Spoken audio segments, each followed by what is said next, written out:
passed out, trapped here in my room. No trace left here of you. Cold call, another person or two. Seems like I'm the only one home.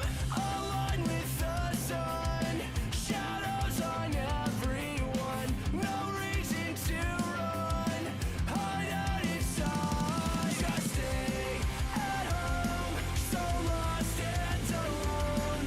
Be here, unknown, don't tell a soul. Bad taste, can't seem to get it out. Blank space where you shut my mouth. Filled yours with love to spit it out. I thought we wanted the same thing. Trust me, it's alright. Goodbye, now let me try to sleep. But don't care to say goodnight. It would be a lie, another fleeting dream. Trust me, it's alright. Goodbye, you never meant anything. You mean nothing to me. Just stay at home, so lost and alone. Be here, unknown, don't tell a soul. Been so down since you left, can't get out of this hole. Stay safe at home, so lost and alone.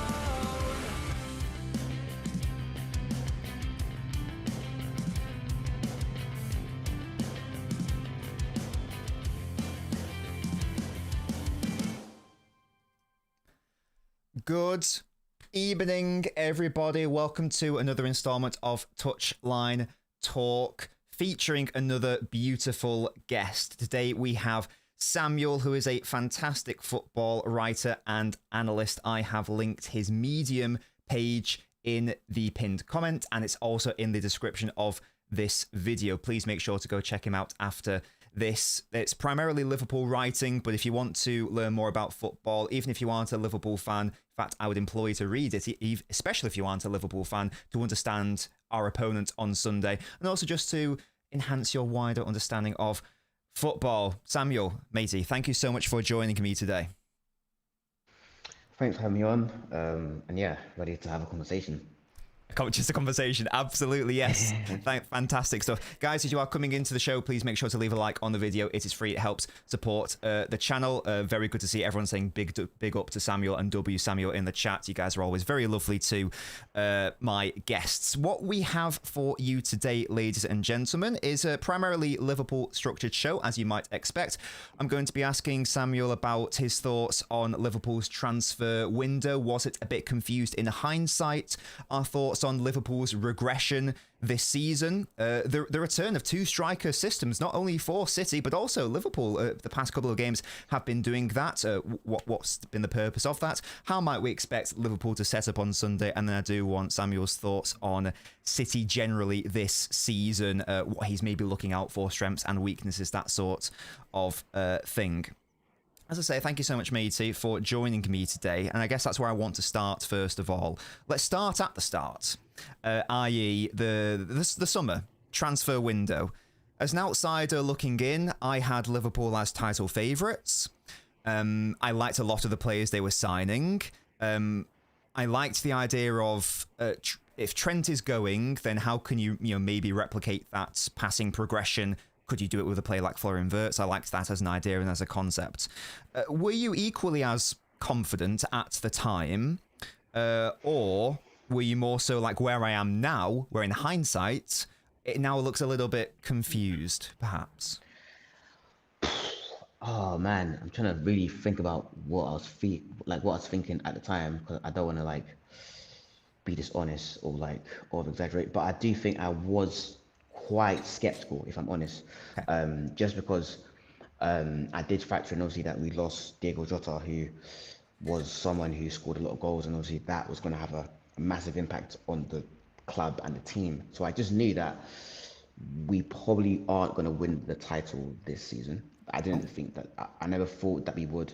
I thought that a good season would be third, second place, and then try to go for a domestic cup or see where we're at in the Champions League, which I think we're kind of on track for that still, even though we have not played as well in the league, but we're fourth or fifth. I think we're level on points with United, and Champions League's going well. We're in FA Cup still, and so yeah. And the reason for that is because, and not and so not only because of Jota passing away, but because obviously, I think Trent, even though Verts is a good idea to try to like replace that creative passing, but I think losing Trent was just so like humongous. Like I think when we lost him, I think I wrote like 3 articles about it. Like I was like, You're devastated. this is a catastrophe. Like, do you know what I mean? Like aside from the fact that he's a scouser and that side of things, but also football tactically wise, we've lost. Like it's like losing Messi when he's like 28. Obviously, I'm over exaggerating here. That's but how it's like important that, he was to your setup. yeah, Yeah. yeah. And the reason for that is because obviously Verts can. I think I saw a stat today that said that Verts, he makes the most line breaking passes with the most success, more than any other player this season. Verts is like really high up in this like Bruno, Odegaard, and stuff like that. And so Verts can reproduce and can give us what Trent gave us. But I think because of Trent's position and because he was always deeper, which always meant that he always had time and space, or more time and space than Verts would ever have, because obviously Verts plays in the middle. I think a lot of Liverpool fans have like moaned at him for dropping lower and trying to like make play from deeper positions, and so he plays higher up. And so even though you do have someone that can reproduce Trent's passing through the lines, especially final third passing, because now it's going to be passing from a closer distance. I think, yeah, losing Trent and his position playing right back, because he's always going to be ready for a cross. He's always going to be at an angle looking in. He's always going to be that. There were just like certain conditions that also contributed to him just being a maverick, aside from his like ability. And so that was one side of it. And I think as well, I was so I'm I'm a bit of like a conservative when it comes to football tactics. Not in the way you think, Okay. but in a way that I'm glad you said when it comes to football tactics, but yeah, that's another story for another day. Yes, absolutely. Yeah, of course. Yes, absolutely in football terms. Absolutely. Just for anyone wondering, absolutely. Yeah. And so, because I don't particularly. I like the 4-3-3. I like the one Right. striker and the two wingers. Like, you know what I mean? I think obviously I am biased towards the Salah, Mane, Firmino trio, the Messi, Neymar, Suarez. Like, I just love the Bale, Ronaldo, Benzema. Like, I just love front threes, and so I did not like it when we signed two strikers. Okay. I didn't like that fact. Obviously, both strikers are incredible players, and both strikers should be a success based on their talent and based on their previous, historical football history, like how they've played in their previous clubs. And so it's not about their quality or if they're good players. It's just about probably a bit of a stylistic preference. And I was also unsure about what that meant for the left side, because obviously Gakpo is someone who Liverpool fans have had a bit of struggle with liking his performances, because obviously he's quite effective. He's a bit of a sharp shooter. He's not a winger in the traditional sense, like Doku, for example, or even Semenyo. Even though Semenyo is a bit more like more of a striker, but in the sense that Gakpo he doesn't beat players from outside Yes. in the same way you expect of a winger would. And so that's something that has always stuck with Gakpo. And even when he's scoring goals, and even this season, coming to the season, it was about, so what, are we going to keep him? Obviously, we definitely were going to keep him, because obviously we sold Diaz and Nunez and stuff. And but it was about, cool, so if we're going to bring in Isak and Ekitike, who I think they're too good to be on the bench. Like, I think they have to be starting once they're both fit. I can't see it that he favours Ekitike or favours Isak. Even if you want to rotate them, it's going to be hard to you when they both get quite accustomed to playing a lot of games in a row. And so, yeah, I was just a bit unsure about the winger roles in the 4-2-2 or the 4-4-2, because obviously Szoboszlai and Graham Birch seem to be the must-play players in the midfield. What does that mean for McAllister, and what does that mean for Jones, who I love and I adore, probably more than any other player Yeah. in the club right now. And so, yeah, I was very, very skeptical. Okay. Obviously, there were some tactical issues from the season, from last season, that I was voicing for a while, and I felt that even though we played magnificent football, even though I don't think we were lucky to win a title. I think we deserved it. I think Yeah. there were some tactical issues that I think if we don't fix it, or if we don't, reckon with it, it could just lower the bar for us coming into the new season, especially without someone like Nunez, Diaz, and Jota, who physically, like athletically, when it comes to pressing, and I think the most important aspect I think that all three have is the recovery running, and it's something that I think I've kind of like learnt about this thing, because obviously it's very important for teams who don't win the ball back in the first instance. And I think those three players provided that quite well. And so he's like Ekitike, Verts, even though Verts is quite physically capable, he does run a lot. I just felt like that there was a bit of a drop off with physical levels. And I think we've seen that. I think we've definitely seen that. So yeah, I was skeptical for these reasons, and I think, yeah, I kind of expected this to happen. Right. And I know that sounds like I knew it before it happened. Big brain. But yeah. Yeah. Yeah, no, that's really interesting. Yeah, so the Trent point is a really good one. And I think that we saw. I mean, you'll obviously seen it in a lot of games, but certainly at the Etihad, that was something that City actually targeted. Basically, the absence of a player. I know you wrote about it in your article on that match when City were trying to force the play down Liverpool's right through Konate and Bradley. How many times in the past, near 10 years, would you say that a team would ever want to force Liverpool to build up play down their right side? It would never ever happen because Trent exists, but that's a massive gaping hole. And I clearly rather naively felt that, having a more natural attacking midfield type of player to take on that responsibility, is that more of a natural fit? Well, perhaps it has been the opposite, and Liverpool have had lots of build-up issues this season. I think Kirkes on the left, who we haven't really mentioned that much, but he's been struggling a little bit as well. It's a bit of a big step up to go from Bournemouth to Liverpool, so perhaps it's just a case of too much change all at once as well. And as you rightly noted there, lots of potential mismatches of profile, and you brought up a really good point about the two strikers. They're too good to not have them both on the pitch at the same time. I do have a question later on that I want you to go in a bit more detail on, absolutely.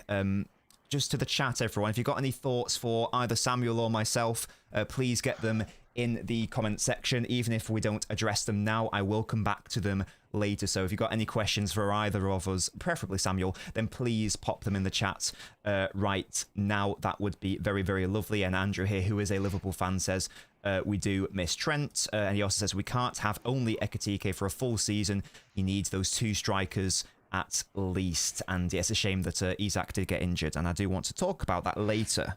But generally speaking, so obviously the transfer window is going to have an element to Liverpool's regression this season. It can't just be that, though. There must be more to it at play, that something else must be going on the pitch. So generally speaking, why do you think that Liverpool have regressed so much this season? Very clear title winners last season. What have been the biggest challenges on the pitch? What have been the biggest flaws from Liverpool as a unit that you've noted this year?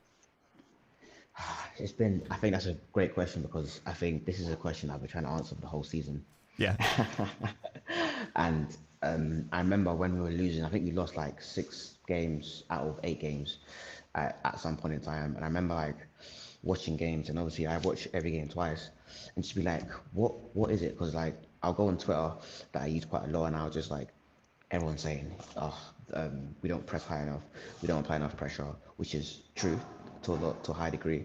But I was just a bit annoyed at, because I feel like when I'd watch games and I'd watch Slot's press conference, he would say something like, we played really well for a spell. We created chances. We should have scored. We didn't score, and they scored from their first chance or their first few chances, or they scored from a really low XG opportunity, or a set piece, as you know, and they won the game. But we should have won, and the margins were more in our favor, and we were unlucky. That's like majority. I'm trying to but that's like the majority of his like press conferences, and I kind of believed him when I watch it. Like I wouldn't come away thinking, no, like we played really bad. I do think that the biggest thing I think going into this season is that how we are, how we play out of possession, and how we stop teams from.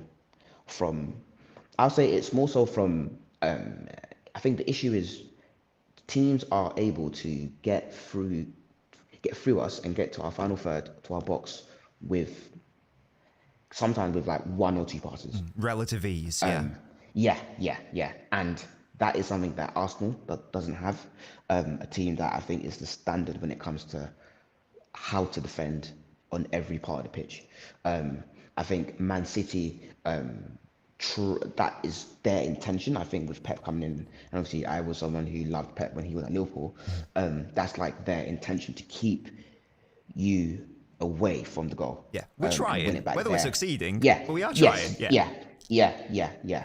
And that's the intention. And I think as the years go on, if Pep, I wonder if Pep Lingers will move on when it feels like Pep might be leaving as well.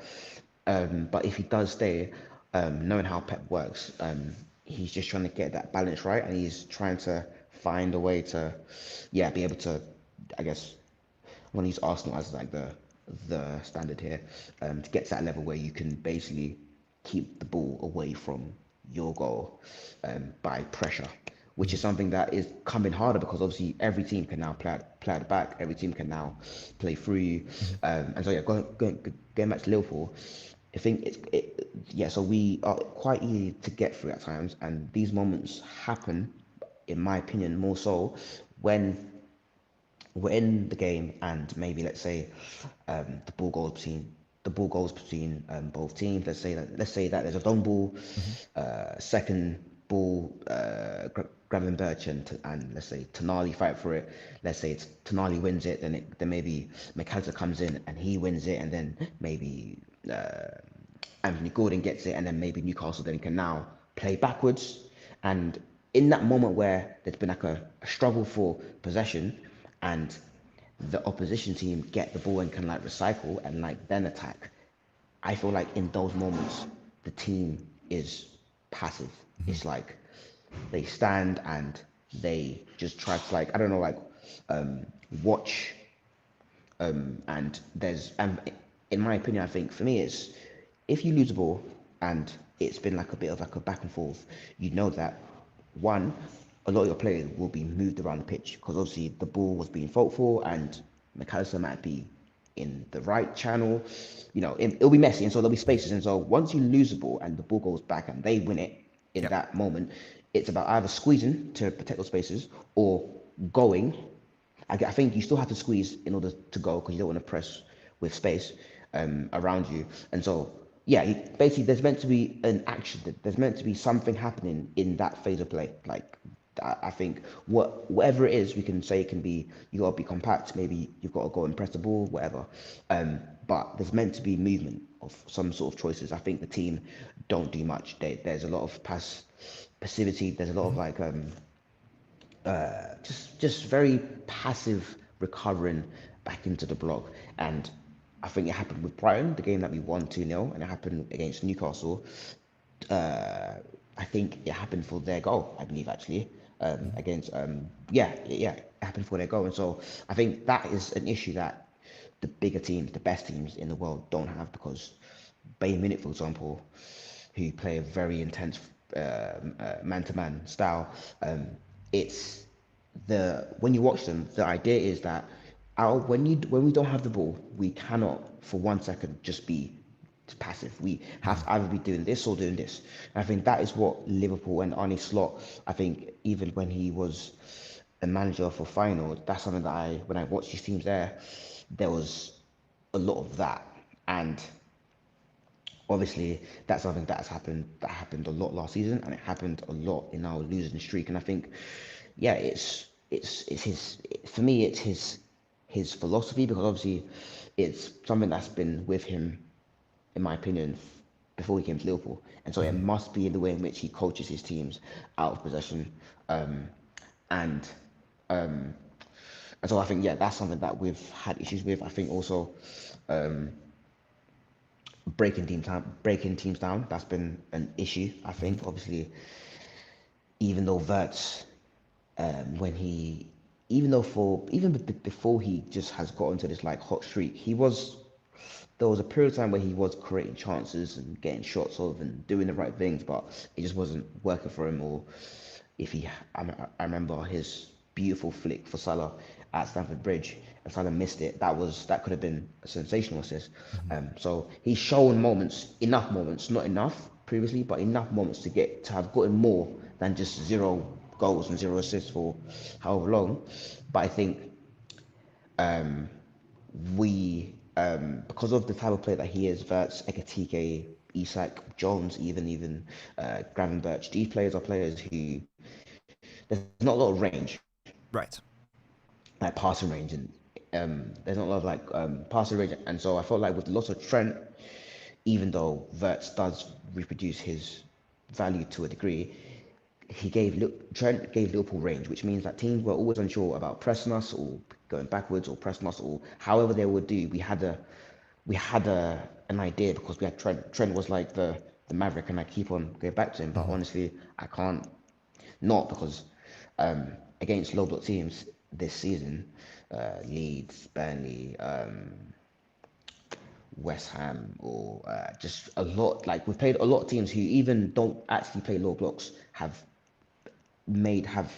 played the most lowest block of all time. And obviously, I don't want to make excuses, because that's not what it is. But I think we've struggled to have range in order to punish teams from deeper positions, Yes. via crosses or passes into space from deeper. Because obviously that's where the space is. Space isn't within the lines anymore, because the team, we just can't. Don't have that player to necessarily through. create outside the block as much, which is what Trent literally was. Yeah, and I think we had a bit of a focus too much. We do still have a focus on combinations and like very tight triangles. Very, like, I said that we are very combination heavy right now, even though it's gotten better with Salah coming back and Gakpo being quite direct. But when we were on our losing streak, we were very, very small passes. I think Jones was someone who I love, but the way he plays, he very much encourages just pass and move. And I think that way of playing against low blocks, who they want you to do that. They need, with a low block, you need players who can be direct. And I think that's why Frimpong was quite good. And I think, and so I think to close it off, I think, in short, we didn't have a player who could either use the ball from deep, Trent, and get passes in, or a winger, because obviously Salah went to AFCON, Gakpo was injured, even though he's not really a striker, and Frimpong was injured for a while. So we had no real direct, fast moving moments from deeper final third positions. And I think that is something I think that's hurt us as well. And yeah, I'll say those two or three, pointers are what I would say is what tactical issues with maybe has kept us back a bit this season. Yeah, definitely. That's a really good answer. I've got a follow-up question for you. Before I do that, though, a big up to Andrew. It's his birthday today. Happy birthday, matey. Happy birthday, man. Triple Pivot Enjoyer, thank you so much for renewing your membership on the channel. Sammy, when people become members of the channel, they get a random footballer printed out by my printer. And their random footballer it's Sami Khedira, which is a decent pull. Sami Khedira. Yeah. My namesake, basically, almost. Yeah. Fair enough. We'll take that. Yeah, we'll take that. absolutely. We'll take that. That's a decent pull. Musty asked the question. He said, "How easy are Liverpool's issues to fix for next season? Can it be a case of players just not used to playing with each other?" And the follow-up I had to that question was, so it seems like in your opinion, one of the main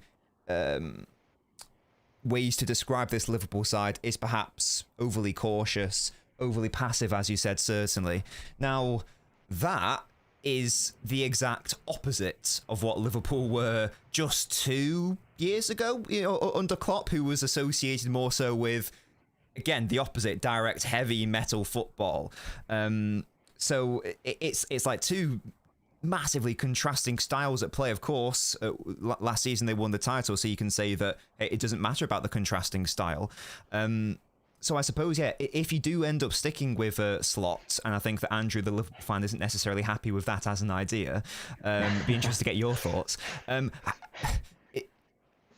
How easy is it to do that, given the massive contrast between one style and another? Oh my God. Okay, that's a big question. So I think that question is quite good because obviously when you listen to Slot, and I'm quite sad, so I've watched all of his press conferences this You're just season. passionate. You're a passionate fan. You're not sad at all. Passionate, yeah. I'm passionate. That's what fan, we'll exactly. run with. Yeah. Yes, yeah, we'll go over that.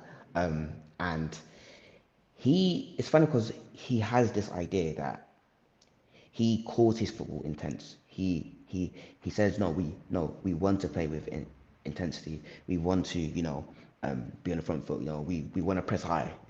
Is what he says. Although he has let it slip a few times, and he has said that, which is why I mentioned recovery running to you before. Is that he says that even when my players are beaten in the high press, I always see them running back to recover the ball.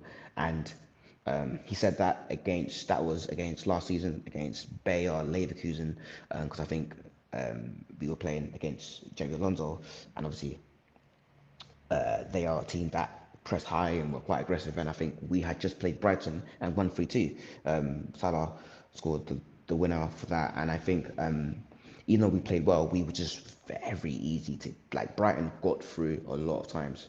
It could have been 3-2 to them or 2-2 or whatever. And he said that, and so that made me think, okay, that means that you may want to press high, and maybe you want to, in the same way, I don't know, Eddie Howe does, for example, or whoever. But you also, because I'm very happy because it seems like he also wants to. He's also he thinks that even if we do press high, and I think, sorry, the main thing is that we press high with less players always in our first line. So it will just be maybe Verts and Ekatike pressing high with Salah just behind, and so it's not like we're pressing high man to man across the pitch, like full intent to win the ball, to beat, to dominate your the 1v1. It's more so we're going to press high with less players. We want to keep a +1 at the back, so we want to keep one extra player at the back, so that if we do get played through, we have more than them. And I think Slot is focused. He's not focused, but he likes that a lot. He likes that a lot, and he wants to be able to. So he wants to be able to defend lower if he needs to, which tells me that means that that means that for me, then it means, to answer the question by Andrew and yourself, is that the question, or not question, but one of, I guess, a tactical way to put it is, do you go man for man or not? Like, do you want to go man for man or not? Do you want to commit an extra player higher or not? Because if you don't, then this can happen. And I guess the philosophical way to view it is that, and I guess in football terms, like how we're looking at the football landscape, is that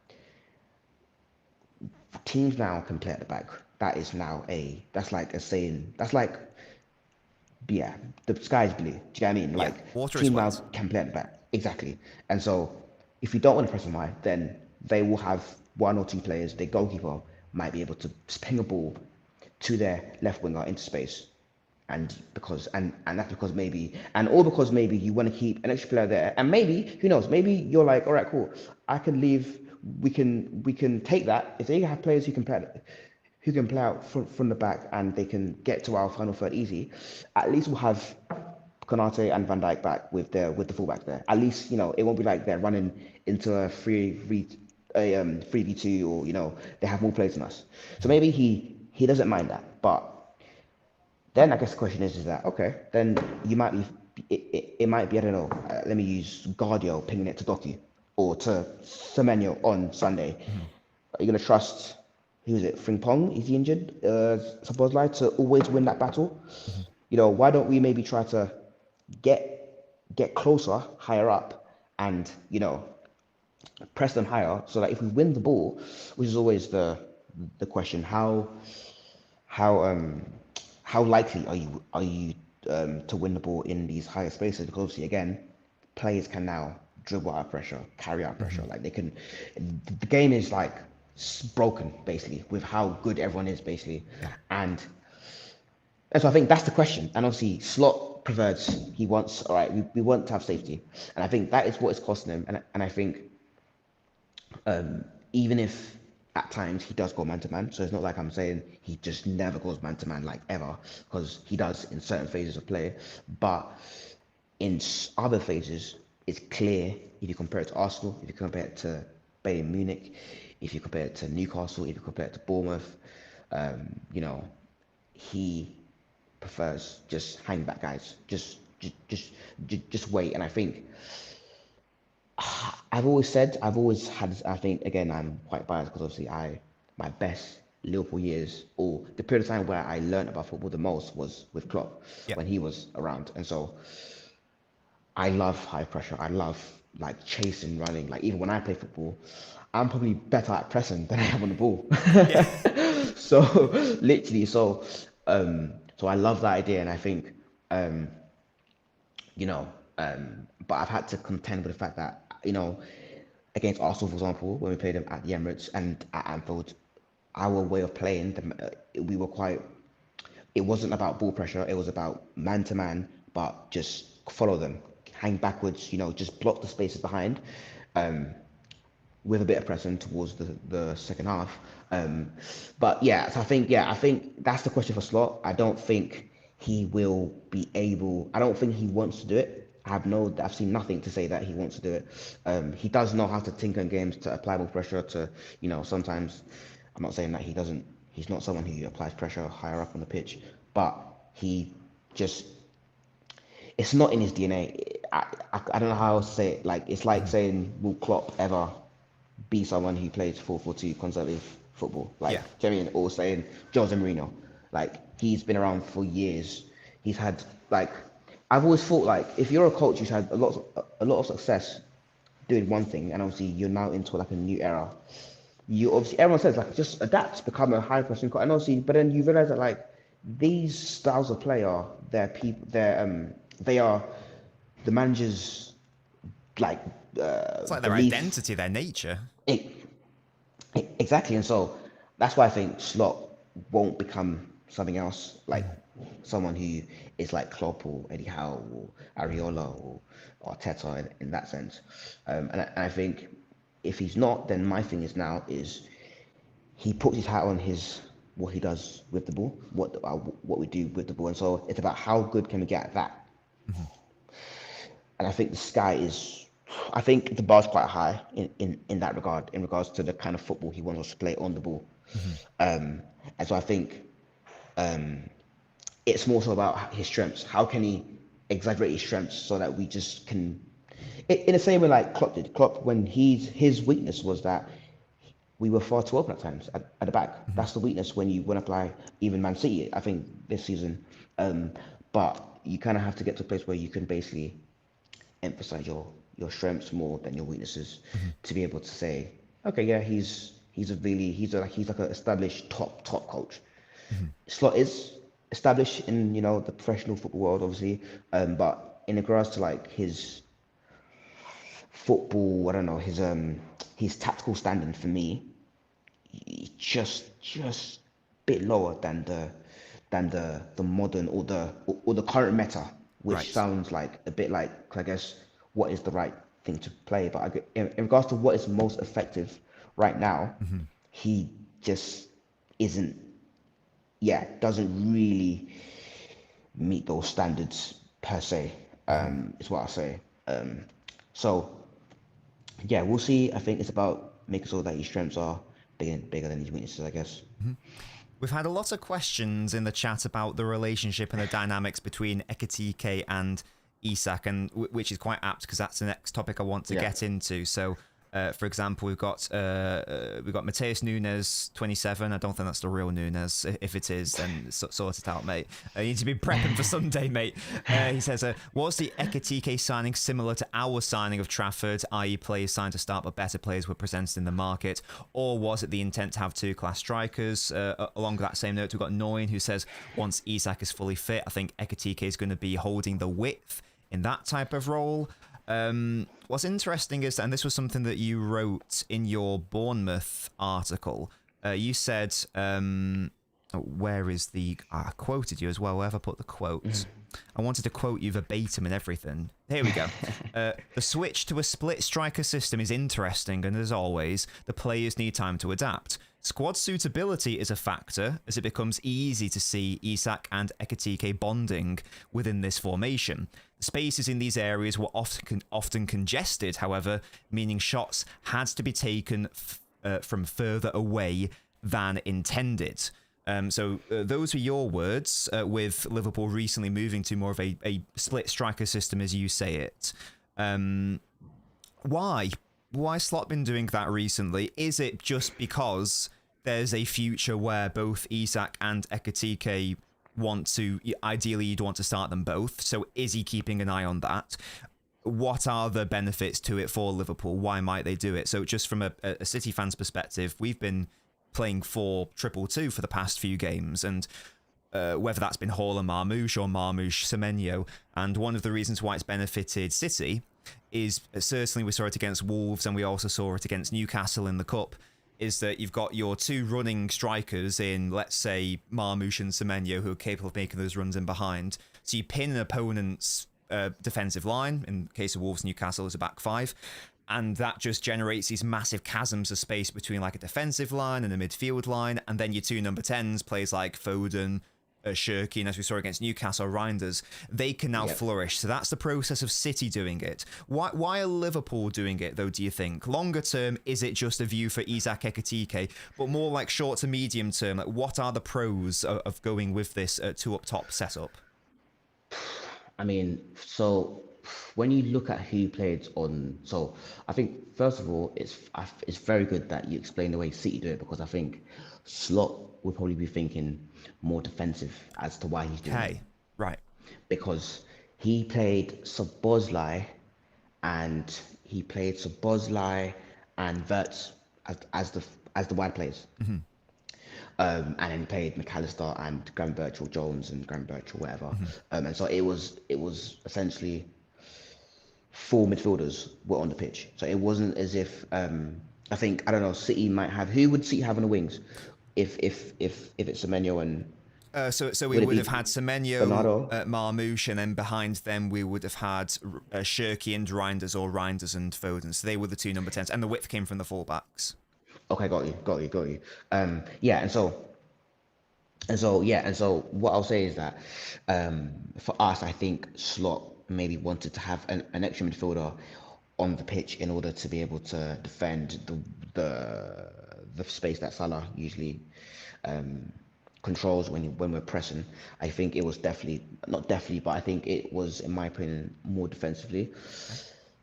Obviously, and I think when we're losing games, we could see that the 4-3-3 or the 4-2-3-1, because we had 3 or 4 attackers on the pitch, they defensively we were just too open. It was more so forget about even like their work rate, like checking backward. It was more so like their instincts, the way they would play the game. They would just naturally be just a bit too high, or in the wrong position compared to like a Szoboszlai or a Wirtz, who are like their attackers in some ways, maybe Wirtz more so, but they're players who don't like strikers who run them behind and stuff. And so I think that because I remember we really wanted to test how we could get Verts to have someone who could make runs off him in order to find the spaces in behind. You mentioned City using it in regards to like the strikers pinning the back line and then having that space. I think for us it was more so how can we penetrate once we're in the final third, because obviously for us we've really not had a lot of games where we are able to find ourselves like running into space. It's always a low block. It's always like really hard to find those moments. And so I think for us it was about how can we create through the center. I think try to play through the center and obviously have the width coming from. I think Frimpong was quite important in this regard. Clarkers was quite important, but less so in the attacking sense. And I think it was more so how to create space in the final third by having full players in the middle, playing Jones, Grav, suppose live just playing with each other. Then you can maybe suck the opposition into you. Then you got space outside for Frimpong more so. And then if you can play through, which it's so hard because I feel like I don't really put my hat on teams. Like when people say, "Oh, teams don't play through the middle anymore." Right.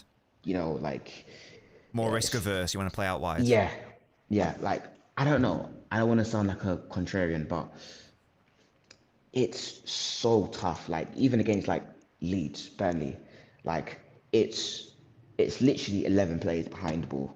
I don't want to moan about it too much because I don't want to sound bitter, but No. in regards to like how tough it is, it's so tough because they literally have everyone back, and so it's through the middle is really hard, and so that's why we see that a lot of teams circulate,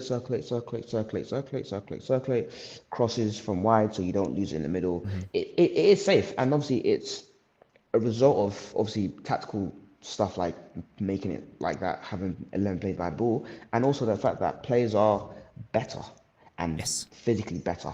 Like it's really funny because I remember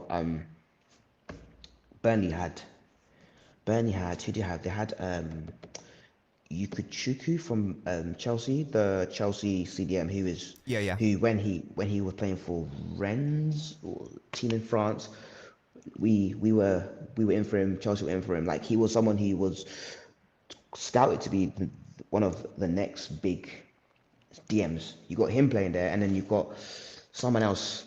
I can't remember, but basically, like even teams like Burnley have players who defensively, forget about on the ball. Defensively, they can run, do all those things in the right way, and so it's really hard to play for the middle. So I think we tried to add more depth.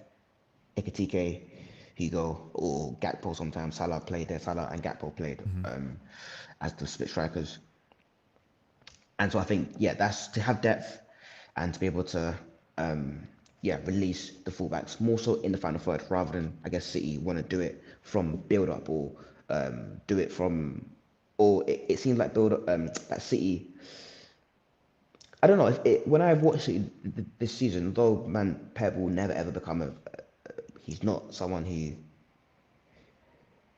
goes direct, but you've had to become more direct because obviously you have players like Haaland and Semenyo, and so you have to become more direct. And so I think City have the option more for the long ball than we do, in my opinion. I think you've got Haaland and Semenyo, who that is just a cheat code when it comes to releasing players in behind, and so we don't have a player at the back, or we don't really look for long passes as much as we used to with Trent. Van Dijk does that a lot, but his are more so from him to Salah, from him to the right winger, and so I think with regards to is it working? Did it work? Because I think Slot has now reverted back in the past 2 games or so. 2 games. He's reverted back to a 4-3-3. Gakpo, Ekitike, Salah as the front three with Verts, Jones, McAllister, Graham Birch. Did it work? Against Marseille, it worked. 3-0 victory. had the space to run into, because obviously Marseille play really attacking football. De Zerbi's, yeah, he's known for that kind of stuff, and so yeah, did it work? It worked, but I think it was quite short lived, and I think it was more so. I think he did it more so because at the time, we had Isak just got injured. Mhm. I think we done it with Isak and Ekatike. Actually, that's the first time that they started together as the front two, and then we did it with Gakpo and Salah. Then we did it with Salah and Ekatike. I think we've had too many different variations, and I think it's been slightly been put on us by injuries, and slightly been put on us because I think, yeah, I wouldn't say it's not unlikely that Slot wants is thinking about Isak and Ekatike. But then again, I just worry about the fact that this is me just worrying and being a critique, but just worrying about the fact that where does the width come from? I don't trust Kirkes on that left side. If you want Verts, if you want Verts to do it sometimes, then that's not really his best suit. So I'm just like, I can get it on, even though I don't like it, I can get it on the right side because Frimpong's really, Yeah. that's But his he's bread and basically a butter. right winger at times, isn't he? Exactly. Yeah. So I can get it on that side, but I don't really get it on the other side where it's just like common. Do you know what I mean? Like common, like it's gonna be tough, and I think that's why I think I'm not a fan of it, and that's why I think that maybe it's just about being able to use the center and thirds. Can you really can you carry, but can you like make it worthwhile? Because obviously you need a supplier, and maybe there's links of Adam Wharton coming in possibly. That's like a wild rumor. It's not real, but that's what a lot of Liverpool fans are talking about. And I think, yeah, it's just about how we can, yeah, did it work? Probably yes, but I don't think it's significant enough to say, oh my God, this is it. This is the blueprint. And there's a question about the left wing, which is so yeah. Yeah, no, that's good. It's interesting speaking to you tonight because even though City and Liverpool are two very different teams this season, they sometimes, they share similar-ish issues. It's like one of the main concerns I had going into this season for City was, where is the width coming from? And that's why I suggested could it come from the fullbacks? And indeed it has, and it has worked to a degree. But then we see what happened when one of our real only right-sided outlets in defence, Nunes, if he goes out injured, all of a sudden it just flips the whole thing on its head. And because we've got so many excellent narrow players, it does make me think, what is the squad building here? What is going on? And I guess that's going back to what you were saying earlier. Like it was Liverpool's transfer window actually not as good as many thought, myself included. Lots of these players who maybe can't necessarily work together. That's interesting. And so you don't necessarily consider next season you'll be seeing two up top of Isak and Ekatike. I think we will. You will. Oh, sorry. Okay. Yeah, I think we will, but I don't think. And I think you're not the biggest fan. Yeah, it's right. I can't even. I don't think it's like based on like top analysis. I just think it's just stylistic that I prefer. I need wingers. I need wingers. But I think we have to see it because I just can't see a world where they both were one on the bench. I just can't. Like Ekatike's proved to everyone that no matter how much Isak costs, that you cannot leave him on the bench. That's just impossible. So with Salah going, that might, I guess, with Salah going, maybe we might just say, okay, that's fine. Salah's gone. We're focusing all our efforts on those two and building them and trying to make this into a bond because it can't be that one starts and one benches. But I'm not the biggest fan of it, I guess. No. That's fair enough. You heard it here first. We're not going to get a return to two-striker setups, I'm afraid, guys. Boo, stinky. Sorry, party. We'll be live for another 10 minutes or so, guys. So please get your thoughts in the live chat, whether it's about Liverpool or indeed whether it's about City. I did have another question about Liverpool, but I think you've answered it because I was just going to ask you, like, what shape do you think you'll see? But it sounds like you think you'll be playing a 4-3-3 on Sunday. Is that right? I think, obviously, with Isak not... he's still injured, and I think our only three attackers are not only three, but the main are yeah, they put themselves Gakpo, Yeah. TK, Salah. Yeah, cool. No, that's all good. Yeah, so guys, get your thoughts in for us too. That would be great. Thank you very much. Akram says his docu ready to start on Sunday. I don't think so, Akram. I'm afraid. Andrew says Ekitike is our only fast player, so complaining about a lack of pace there, perhaps. Triple Pivot says teams need to be world class at something. Liverpool needs to find their niche and excel at it. I captained Ekitike in FPL. Please ask Samuel what should I expect. That face tells everything. I think he's good. I think he's made the right choice because he will. Yeah, I think you're good, bro. Okay, there we go. So if he doesn't do well, then he can hold you to that and he can sue you. Yes. Yeah. You know, I'm gonna stand in business. There we go. Hello, Alison. If the back four of City, without any mistakes... Sorry, if the back four of City play properly without any mistakes, the attack speaks for itself. Main focus should be improving the second half performances. I was going to ask you about that. I don't know how much City you've watched this season. In your opinion, though, I'm sure you've noticed a pattern of City being a little bit stinky in second halves. Just like in brief, what's your view of like why are City struggling in second halves of football games this season? It's a big topic of debate in the City fan base. Yeah, I think it's fine because I think I've watched City more so in their bigger games. I've watched them more so in that big game. So I think you played Tottenham recently. And we don't talk about that. Don't talk about that. I watched your game against Chelsea. I watched quite a lot of your worst games, I guess. Yeah. I guess. Sorry. I think for me it seems to be a physical.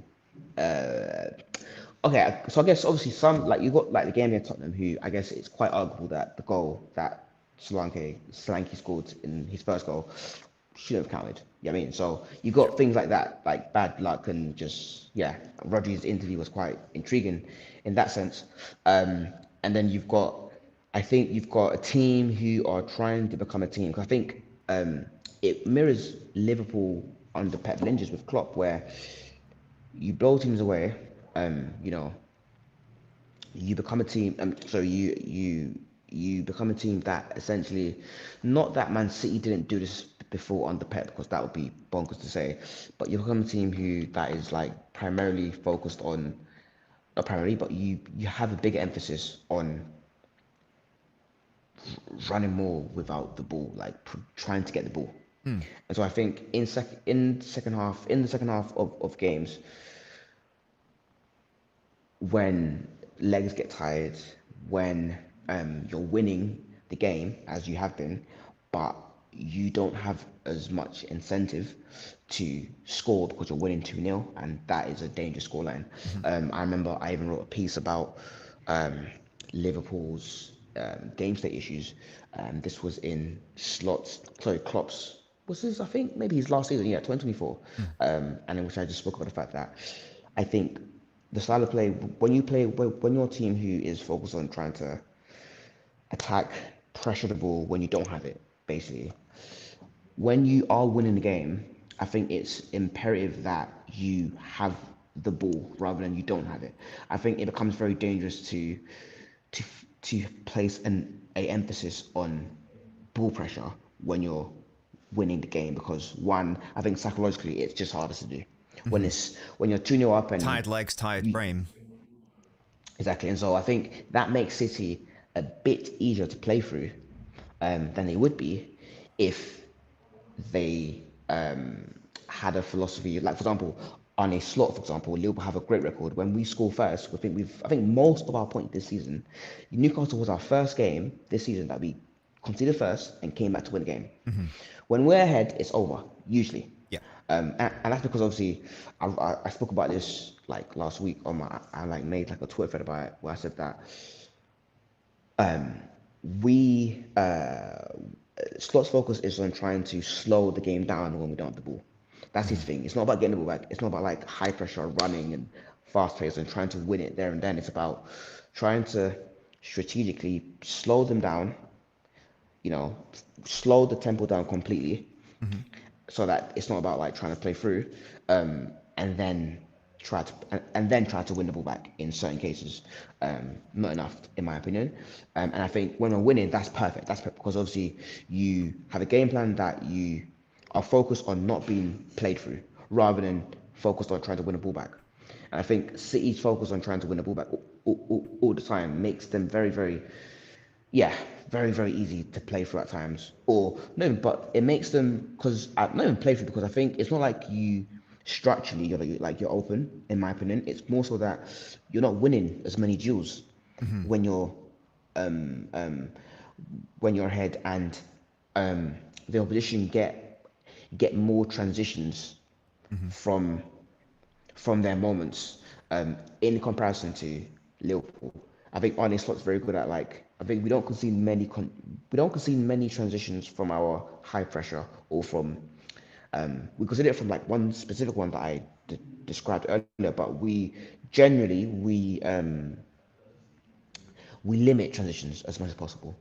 I think City's game is about trying to win it back, and so by nature, you are encouraging the team to be risky, the opposition to be risky. And yeah, when you're ahead, I think teams are finding it quite a bit not easier, but it seems easier when they're ahead, when they're behind, because They have to engage. They have to come out. yeah, Yes. and I think that is a fact. I think that is a factor that we had when we had Klopp. I think we had a game state where if we were winning, it was scary because we weren't guaranteed to win the game. When we were losing and we had to apply pressure, we always came back from behind. I wonder how your record is when you go a goal down first. I wonder if it's good. That's a good question. I don't actually know the answer to that. Normally we do quite well in the first half, but no, I've agreed with basically everything you said there. It's a point of we're not as good at the physical battles and the duel winning, but the reason why we get into that situation in the first place is because, as you said, we're running around for the ball a lot. Why are we running around for the ball a lot more? Because we're no longer as capable and competent at sustaining that possession and pressure. In the past, a Pep side, they get the lead, they have the ball, they kill you, they take the sting out of the game, play dead football for 10 minutes, kill the crowd if you're away, kill the opponent, tire them out, and then you go from there. You're like resetting the momentum and the chaos, aren't you? So I totally agree with that.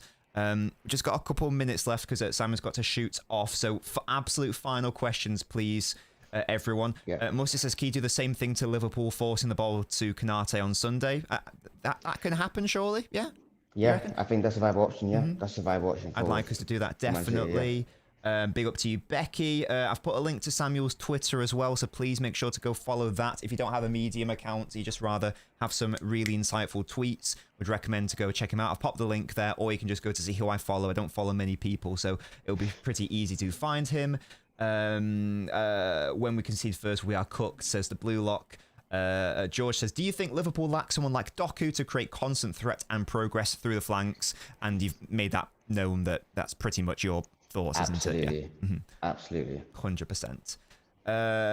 Guys, thank you so much for joining us both tonight. Really hope you got some value out of it. I'm really enjoying these shows. Jack says, not a question, but big up Samuel. He's an amazing guest. Yes, been very insightful and very lovely. Thank you very much for that, matey. Just like one final plug before we shoot off, Samuel. I'll let you have the floor if you want to plug anything in particular. Thank you, man. Thank you. Yeah, it was great session, great conversation. Thanks for everyone that joined. Thank you, Nobbins, for inviting me on. You didn't have to. Yeah, and so obviously, yeah, I write about football more so these days. But I do have, I guess, plans, or I do at some point will be, making videos, making content around football. And Liverpool and the Premier League as well, not just Liverpool. And obviously there's the World Cup coming up as well. So yeah, I guess just follow me on Twitter. I'm quite active on there. Medium and obviously Instagram is my three main platforms.